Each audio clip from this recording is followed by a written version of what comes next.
Okay, finishing up a couple dozen noodle bowls. And I know a lot of people just like to, watch the throwing thing and stuff, and that's good. Throwing thing is fun to watch.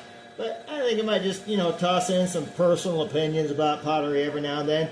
And if you're somebody who's kind of starting out, I guess, whether it's, a class or, you're serious about it and this is something you want to do, the first time you sit down on the wheel, I would just kind of recommend not planning on keeping it. If you're halfway serious, I would say take 25 pounds, break it down into 25 balls, and throw them. And don't keep anything. Because, well, to be honest, the world's got enough doorstops. And also, by not, planning on keeping anything, it's a bit more relaxing sometimes. Because the wheel can really be kind of a hard thing to learn in so many ways. So if you're not planning on keeping it and just throw for the fun of it, and sometimes I think it's a bit more relaxing to people kind of working out the pottery thing. 25 pounds, 25 balls of clay and stuff, that's if you're kind of serious about the whole thing. But let's say you just, you're doing a class and you don't have all that much time. Even just putting together, 5 1-pound balls and just throwing those and not worrying about keeping it.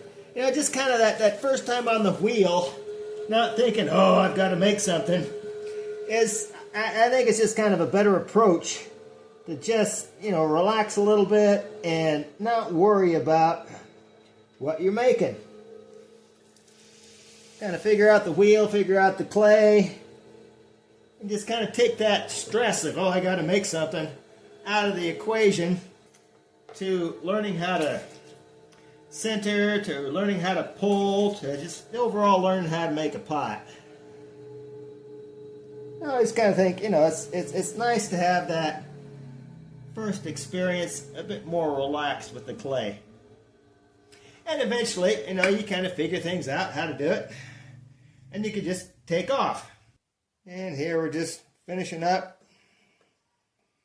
Put dash here, dash there. Okay, I always wobble when I do that, straighten things out a little bit. And then make it pretty. Just hang out, relax, and enjoy making something on the wheel.